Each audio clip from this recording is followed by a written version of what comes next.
Today is November 17th. I'm recording one day early because tomorrow is a Tuesday, and Tuesdays somehow are my busiest days this quarter during school. I somehow have a lot of work and school stuff all on the same day for some reason. For updates, first things first, I thought about recording after my consultation, but I thought, oh, well, what if I get a call before recording this? And maybe I should have just done it. Oh, well, I didn't. And I'll explain in a second why I thought, oh, well, maybe I'll wait. My consultation went perfect as far as surgery certifications or whatever is required for being cleared for surgery. I'm cleared to have surgery.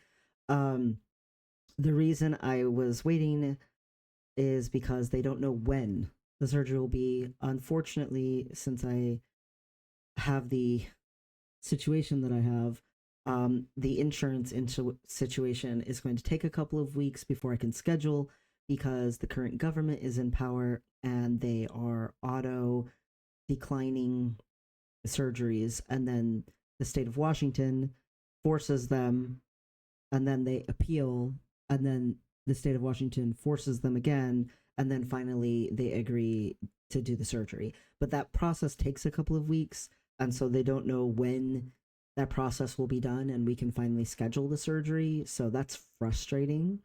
I don't like that. It's an arbitrary wait time, and they know it's like by law in Washington that they have to do it, they have to comply. So they're just adding an arbitrary wait time for no reason, which is so frustrating because I've already been waiting so excruciatingly long. So I don't actually know when the surgery will be, but I am fully cleared to have it. And they said the only thing they can tell me for sure is it definitively will not be within the next 2 months. I wasn't expecting it to be in the next 2 months anyway. I'm hoping against hope that it's not an excruciatingly long time from now, though.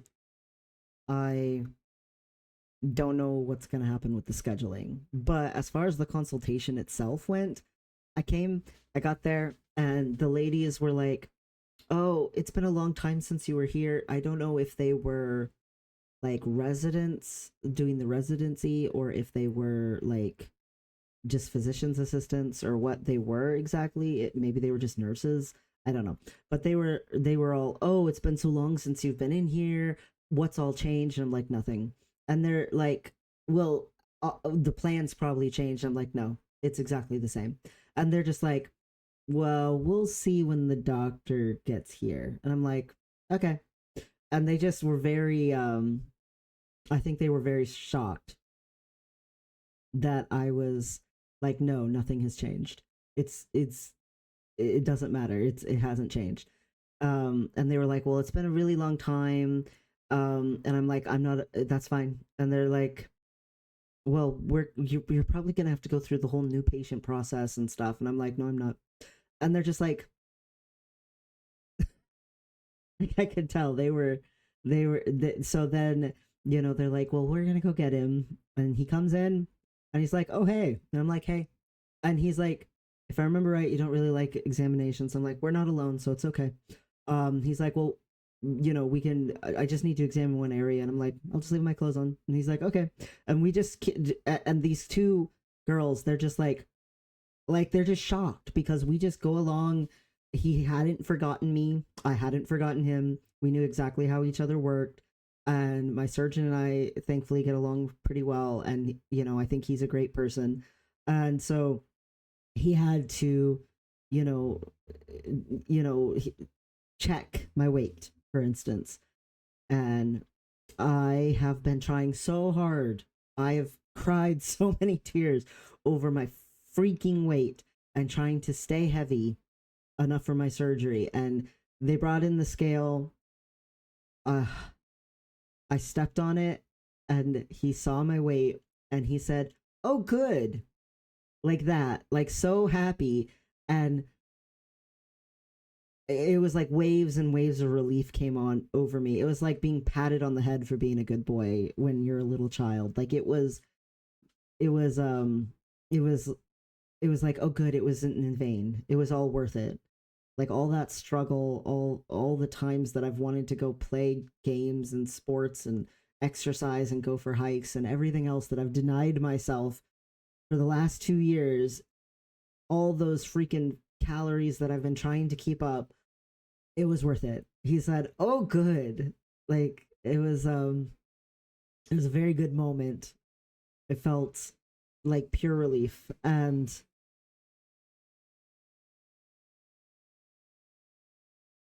he apparently, I didn't fully realize this, needed me to be overweight, not just for the girth that we're trying to go for, because my brain already thinks I have a phallus. Like my brain, I have a phantom limb syndrome thing going on. With it, I have since I was like 12.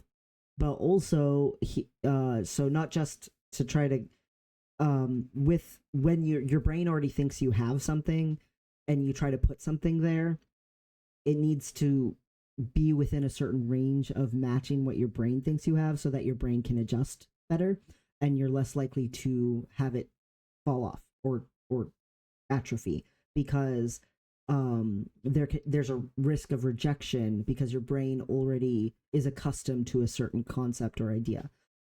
So you want to get as close as possible to what the brain actually thinks is going on. I My brain does not think I have like a giant, like, I've met trans guys before who were like, "Oh, I'm doing my thigh so I can get a like solid 8 to 12 footer, and have a real porno dick and stuff." And I'm just like, no, no, I just want the one I actually think I like actually should have. I feel like that's just what should have been there, before what was done to me when I was a baby. If I would have developed during puberty the way I should have been allowed to, that's what would have happened. That's genuinely what I believe. So mine is not a big giant massive thing lengthwise. It's only mine's 6.5, and my brain thinks so. You get half an inch just from gravity after the surgeries are done, about a year later or so, and so he had agreed to try to do 5.5. He usually does 5, but he agreed that it's better to try to go a little longer, and it's worth it, even though I have a history of complications. So he had already agreed to do 5.5, and that would give me 6 inches, which is close to the 6.5 that my brain thinks I have. Right? That's the goal, right?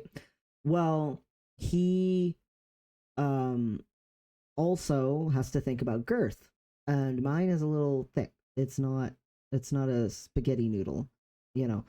So there was that. So I thought that's what the weight was about. Only it that is part of it, but also apparently, um, there's a certain amount of tissue to work with that makes it less complicated and less likely to have complications in your mons. And mine, I know from my last surgery, is slightly deformed because I was born deformed. I was born abnormal. And so me having a little extra weight there actually gives them more tissue to work with for the microsurgeries of connecting nerves and making sure that urethral lengthening and nerve connection is actually good. So, hey, learned something new. But he said that now that he's had more time to think about it, he's done more surgeries, he feels comfortable with, if things are going well, attempting 6. And I was like, he's like, I'm pretty sure for sure we'll do 5.5. There shouldn't be any reason not to. And he's like, but I think I might try for 6. And I was like, I didn't do that. I tried. I have a very, when I'm in a doctor's office, don't move too much, stay still, stay alert, like, because I have this like thing about doctors. Even though I really like my surgeon and I think he's a really good person, I still have this thing about doctors that my nervous system, is on the edge of like spring loaded. So I did not get all happy and stuff, but I said I would be very okay with that. But yeah, he said, I know. Like, he didn't forget me. he remembered me, which was nice, and I'm sure he went and reviewed my case or something. But the way that we talked with each other, I could tell. Even besides that, he didn't forget me. Um, the girls were very shocked. The two girls were just like, it was so funny, their faces in the background, and he couldn't see their faces because he was facing away from them. But yeah, he um he starts listing off, here's what's going to happen. You're going to have the surgery, and after the surgery, you're going to be in the hospital for like a week. During that time, for at least the first 3 days, you're going to have, a catheter and stuff, and you're going to be laying flat on your back, and there's going to be a cloud around your arm of, dressings and stuff, and a cloud around your phallus of dressings, and your phallus also is going to have a structure that keeps it completely upright. And he's like, before you leave the hospital, that cloud around your arm will come off, and we'll put you back in and take a little bit off of your thigh to put on your arm. And I was like, oh, hey, I'm fine with that. And he's like, yeah. And that way your arm will grow back healthier and all that kind of stuff. But then we'll put your arm in a splint. You don't get to use your arm for quite a while. I'm like, okay. And he's like, it'll be in a splint sort of inside of the cloud, after the first surgery. He's like, you'll be on watch, we'll make sure no weird complication thingies are happening, all that kind of stuff. And then he said, and then we'll teach you, you and your roommate how to do the dressings for stuff, and we will send you home. You're allowed to go to the bathroom, but only when you really need to go. Do not sit on a toilet and wait for something to come, because you cannot sit. For the first whole month, you will not be able to sit. You will need to be laying down, never at more than a 30-degree angle, and you will need to, make sure that even once that month is over, for the next 2 weeks, you need to make sure that if you're sitting down, that your phallus is lifted up, or else you can have your phallus come down if you're laying down. So he was, or standing up.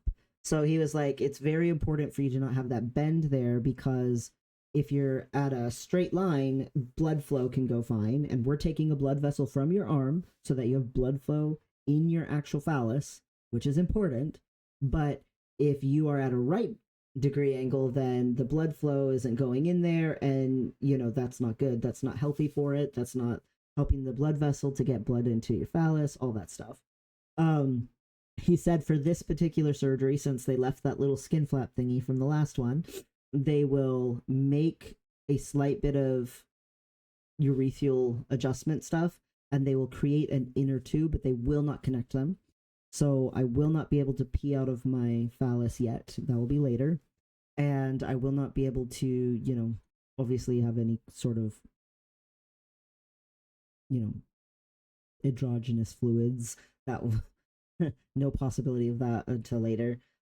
He said, to be clear, that that's pretty rare that guys get to have any of that, and it will never like shoot out. It will always sort of like trickle out. That's I told him I understood all of that. He said that this surgery in specific, it'll look more like a tube. It won't look like correct and all of that. And it won't be all glands and stuff like that. He did say that my current situation down there will get stitched all together to help with the healing process, and then unstitched altogether later, so that essentially they'll be able to use that tissue to create my balls later. He said that once this surgery is done, it will just be 6 to 8 months, and I will have the next one. Like, it'll be very straightforward. And I'm like, yes, that's what you said last time, is that he's like, honestly, if they say 8 months until the urologist is ready, I'll just go make it look right within 6 months. And then they can go do the attaching part later. He's like, I have no patience for waiting around for the urologist. So if it's gonna hit past 6 months, I'll just do it. And I'm like, yay! That's what he said last time. Um, and then he said the urologist will actually do the implant later on as well. He said that he has a new second person for helping with microsurgeries, for the connection of all the nerves and everything. And so there is a 97% chance or something like that that I'll have sensation because we're doing all the things for sensation. So, it won't be just the look of a phallus, but it will, like, extremely likely also during things like intercourse and stuff actually feel all the things that a phallus is supposed to feel. And he said there's a less than 7% chance that I will have half of the phallus get lost if there's not good blood flow, or if my brain, and stuff can't connect, and it gets rejected. And there's about a 1% chance, slightly under a 1% chance, that I lose the whole thing because we are doing all the things. And he basically, part of why it took this freaking long and I had to get this stupid electrolysis this good is because of the fact that I've had complications before. And so we're doing all the extra things to make it as safe as possible and go above and beyond so that, you know, we minimize that risk of complications. He said the real complications for me are probably still going to be more actually in my arm. And I was like, okay. And and he's like, you'll use your arm a lot. I'm like, I know. So he's like, um, basically, I'll start doing physical therapy and stuff when they take the splint off right away with just with the hand, but not the whole arm. And then I'll get into physical therapy with my arm. He said that swelling can take a very long time to go down in the hand. So this whole hand will swell up. And he said that can take a long time to, adjust and come down. And then he said, oh, sorry, my arm has little red bumpies because I literally got electrolysis today, earlier. I'll mention that shortly. Let me finish this first. But the hand will swell up and it might take like a year to deswell, or it may never deswell. He said there's a very low chance that sometimes the hand never stops swelling up. But since I'll be doing physical therapy and all this other stuff, and we're doing all these things to try to be safe, that's not super likely, but it is a possibility.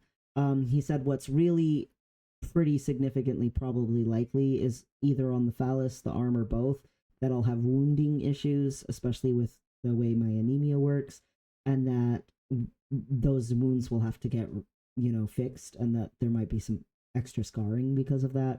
I was like, okay, I can live with that. He said that my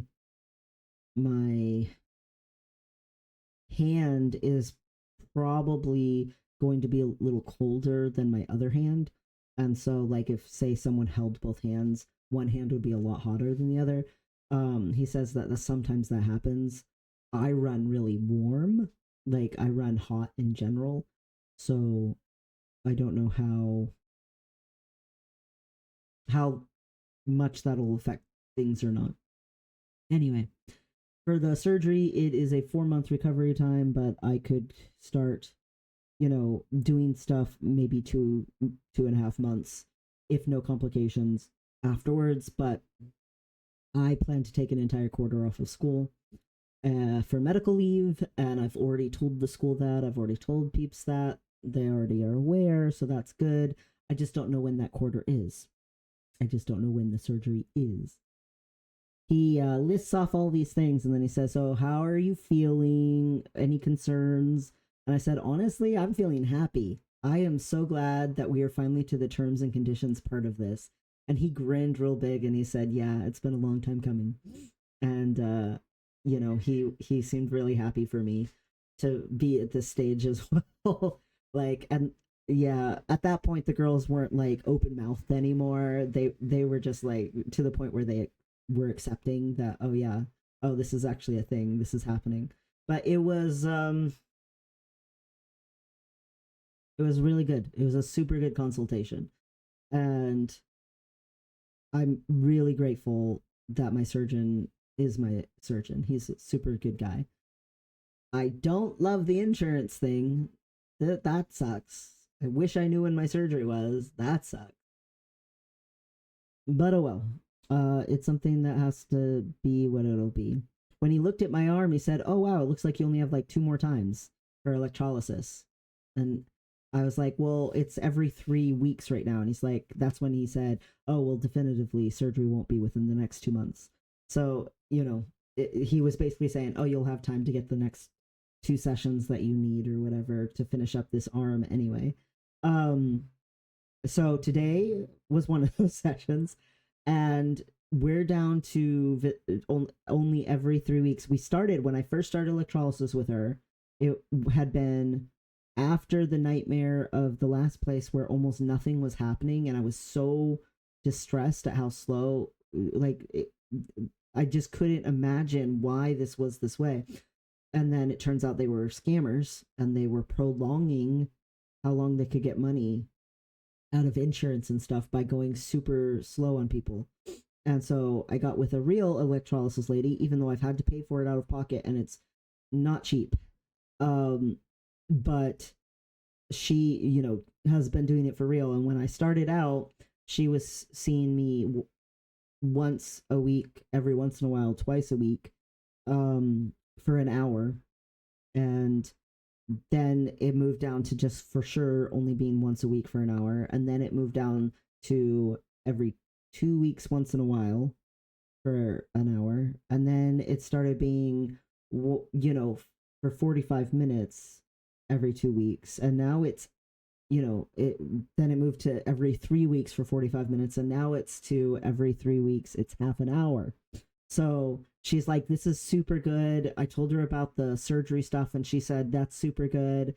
Um, everybody, as far as all this stuff goes, seems to be going well. I do have a doctor's appointment with my PCP in December, again to look at my testosterone levels because of not having been able to have the testosterone during the lead up to that appointment with her because of stupid insurance stuff. Healthcare in this country, just the way it works, is terrible. And of course, universal healthcare is so complicated that 32 out of 33 developed countries have figured it out. We're the only ones in the United States who don't have universal healthcare. It's crazy to me. Anyway, um, the point is, I am doing a lot better because I can take my testosterone. It doesn't just help with my mood, although it really is noticeable how much more depressed I am when I can't have testosterone in my system than when I can. But even besides that, it helps a lot with, all of my other health issues that I've brought up before on this, vlog. My hope levels, as long as the surgery, when it's scheduled, is not scheduled for a million years from now. Oh my god. Please, please, please. But my hope levels are up. The whole situation in life at the moment feels on pause, though. Very on pause. I applied to the place I would like to start school. I want to do 2 bachelors at once. They haven't responded yet, so I'm waiting for that, and it's making me nervous because the window of time for them to respond is getting close, and I'm like, will you just respond? The situation with the investigation into my stalker has also been put on pause. They canceled all interviews until further notice, and I don't know what that means. Even one of my friends who's a witness for it said that hers was canceled with the same messaging. My advocate doesn't seem worried, but I'm like, why is this on pause? I don't know. The whole thing is just weird to me. Um, I looked into stuff for my bachelor's I am currently starting on. And good news is I had done enough stuff during my associate's degree that counts also towards the bachelor's degree, that it turns out that, hey, instead of 8 quarters to finish my bachelor's degree, it's only 6, and I'm in one of them. So after this quarter, I will have 5 quarters left before I finish the bachelor's degree. Hey, cool. Saves me some money and time. That's not a bad thing. The unfortunate thing, though, is that the system that the school uses, that the entire state uses for the school system, sucks butt, and people complain about it constantly. It when you go to generate a report for me, doesn't show that I've done all of those classes. And my academic advisor's like, I know you did them.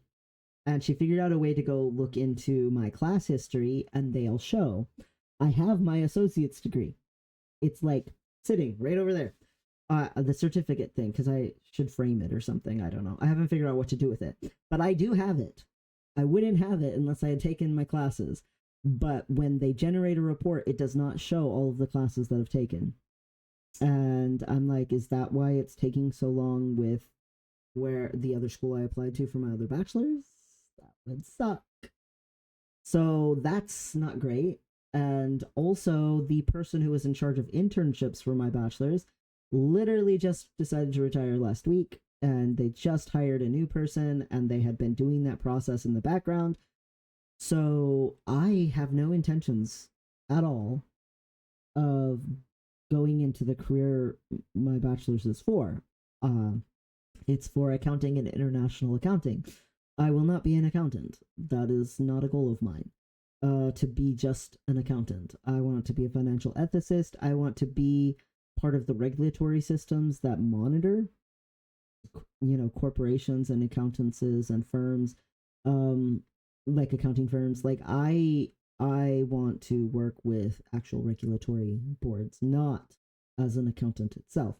And I don't want to merely just do auditing. I want to be the one helping to determine the regulations and rules around audits.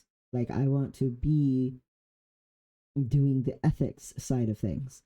And so I had planned to do a big giant project thing, because you have to have 100 hours for your internship. And now that might not be doable, because the new person, as far as my academic advisor can tell, is very, oh, I'm brand new, I need to do things by the book. And that's a little like, what's going to happen with that? And we just had to have a meeting in the queer trans group for the school system, because there's a new interim director person for it, and he has been less than great. And that's been difficult to deal with. And we don't know what the results of that are yet. We went all the way up to the actual people in charge of the district, though.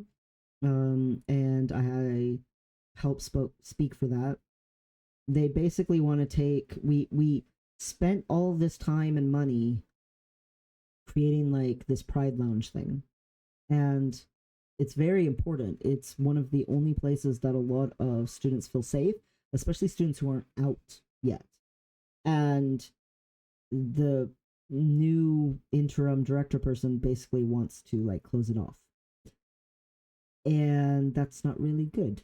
And we suggested hiring monitors if that person feels like things aren't safe, and monitors can get paid and trained and stuff through work study. So it wouldn't even come out of their budget. And he's like, no. And so we've had to try to, explain how this is not reasonable to just axe things and not be accommodating. And their response was essentially, well, what about all the other groups?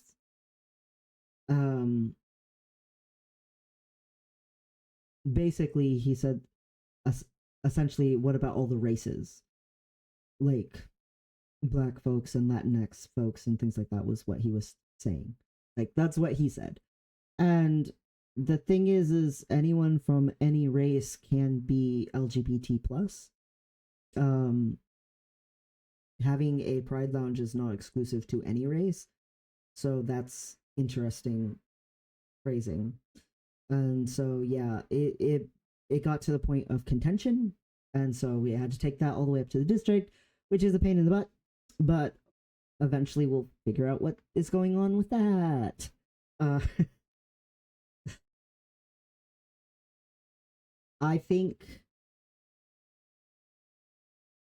it's very um sad, especially in this political climate, that someone would be that way. But what do?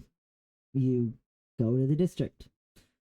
Also, Trans Day of Remembrance is almost here, and I'm going to be helping lead that again, and I am giving a speech again and stuff like last year. I guess we're going to do pretty much what we did last year because it went over well. We're going to paint memorial stones and put them around campus. Um, I am not one of the leaders of the group. The leadership of the group is basically there's three co-leaders.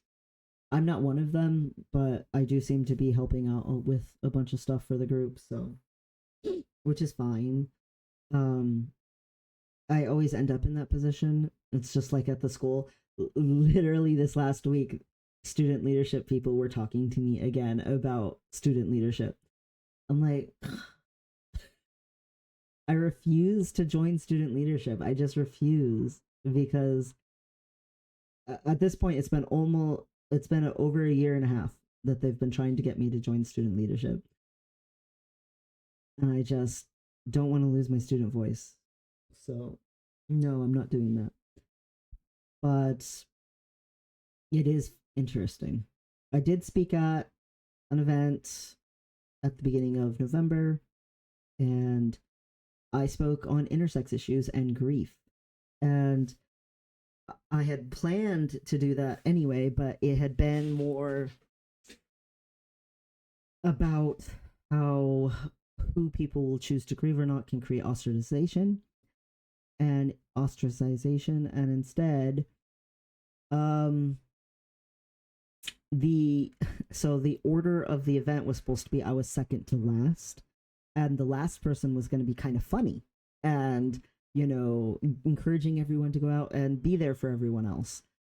The last speaker did not show up, so then it went from a funny last speaker to me, the sad mode speaker who's gonna like call people out. uh so I threw out my speech, but I still had the same presentation slides, so I couldn't like completely not do my speech. So I did a much lighter, less intense version of it than what I had been going to, and I made it more about if you can grieve for someone, you can advocate for them. That's not the focus I had been going to have, but whatever. I was trying really hard to make it a little lighter, especially at the very end, like have some hope about things and stuff. Because yeah, I got made the last speaker last minute. Like I found out about this as the speaker before me, you know, and the speaker before that were about to go. So yeah, two speakers before me, I found out about it. So it somehow still seemed to go okay. So that's good. But yeah, that speech, I completely winged it. It was not what I had prepared at all. But people told me they couldn't tell, that they thought that that was the speech. So that's something. But yeah, the guy running the event was like, yeah, that was a different speech, wasn't it? And I was like, because I had already done a practice run of my speech. So he had heard it before. And he was like, that wasn't the same speech. I'm like, no, it was not. Um, People didn't really talk to me much about the speech, though. I think because I was the last speaker and because it was different than what they probably would have expected me to talk about, because I'm known for being kind of like friendly and jolly and warm and inviting and all that kind of stuff. also, they had kind of attended the event and probably were a little tired. But even afterwards, when people talked to me about it, they said it was good. So that's good. But they did not talk about the intersex part like at all. It was like they were scared to touch on it, even though I had publicly brought it up. And my speech, I didn't bring up my intersex issues. I specifically brought intersex issues up as intersex issues. So, I had graphs and stuff to show, for instance, that 70% of intersex kids develop sex markers in puberty if they're just naturally allowed to develop instead of chopping them up when they're a baby. Standard procedure is to cosmetically adjust them, even though 99% of cases it does nothing to help the child in any way, shape, or form. So I gave information and stuff, and the feedback and stuff was positive, but nobody would speak about the intersex issues at all. And so I thought that was interesting. And so then I get this good news that I'm cleared for surgery, and I start telling some of my friends.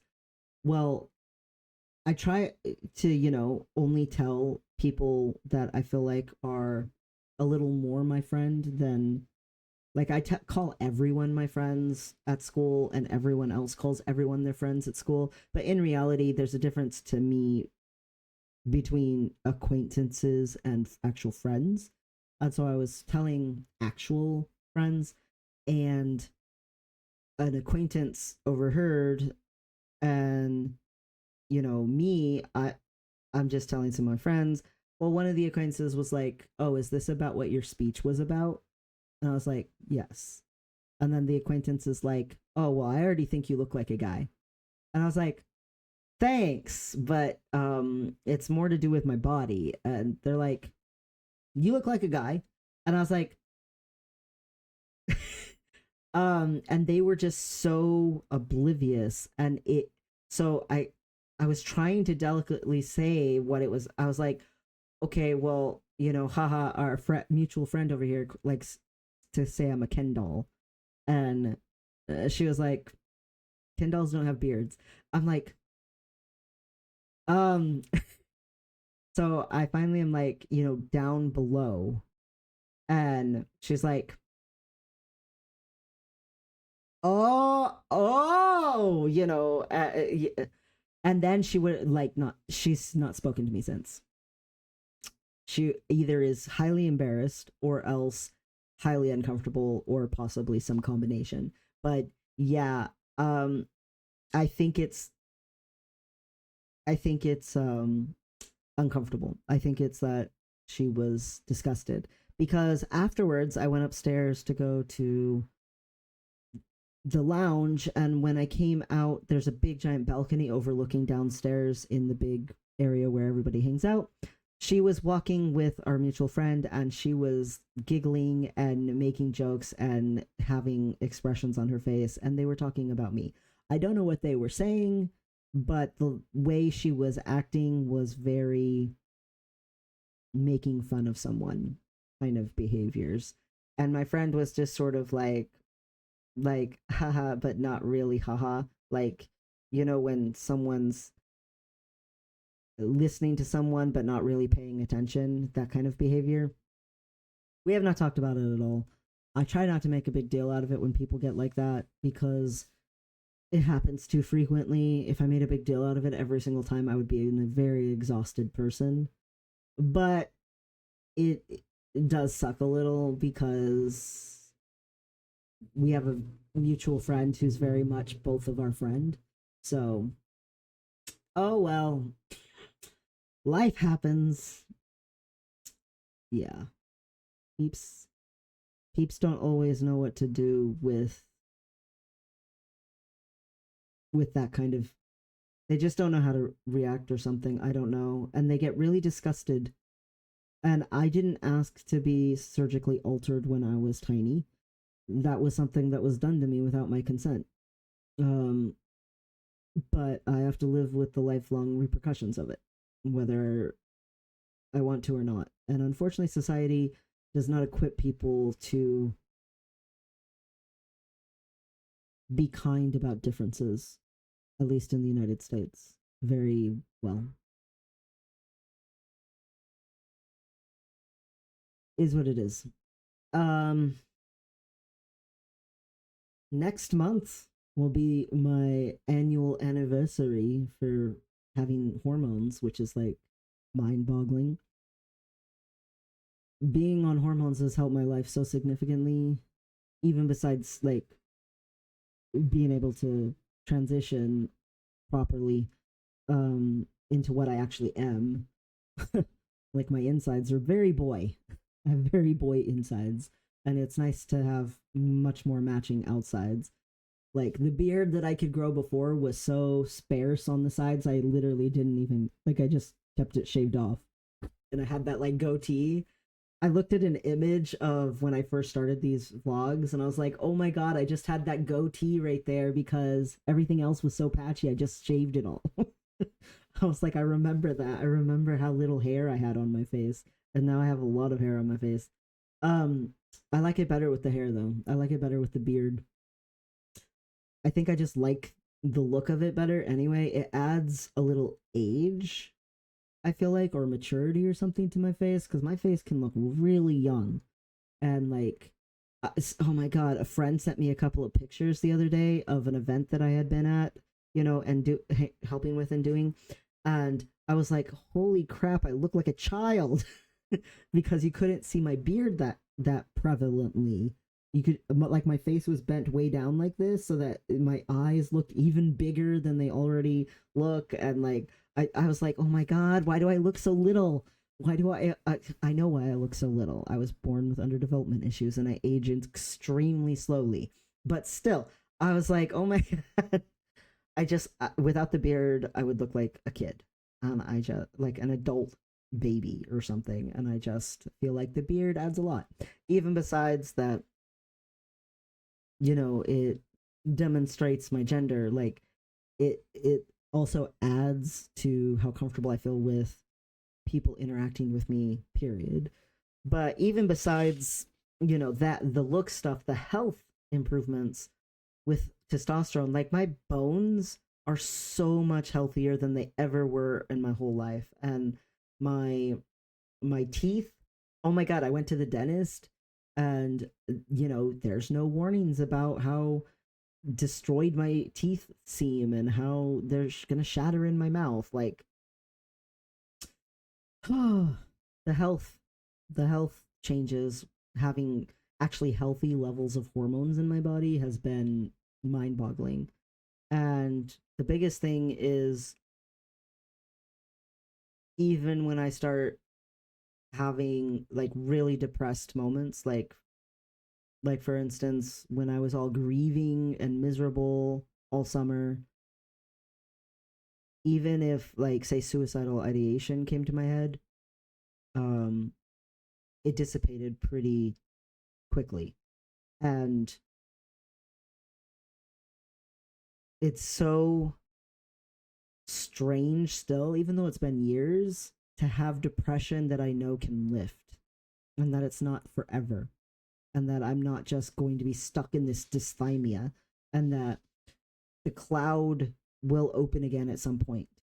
It's so strange to me still. And it's been years.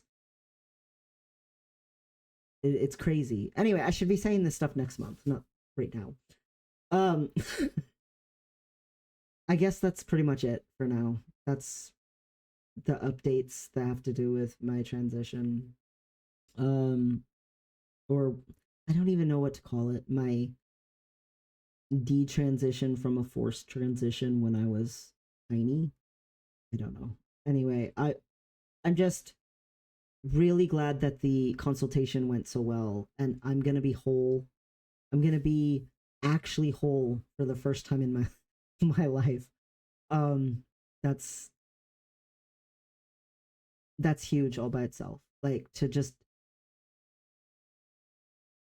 at some point in my future, I will be walking around with genitals and not have to constantly be ashamed that I don't have genitals like other people have. That I have some weird in between thing, and other people can just walk around and they never have to think, oh, do I have presentable genitals? Do I have the kind of genitals that might not make someone disgusted? Like that, just that all by itself. Like I'll have scars. They won't be perfect, but I will actually have genitals that actually look like normal human genitals. And they'll be mine. And it'll match what my brain thinks I have. Uh, my boy genitals. And they'll be functional. I don't know if I'll ever get to use them. But still, I mean, I can never reproduce. I was born sterile. I will never be able to reproduce. But other than that, they will be normal. For the first time in my life, I will be mostly normal instead of weird. Um, I'm cleared for surgery. I just don't know when that surgery will be.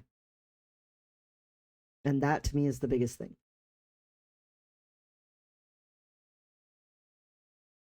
Yeah.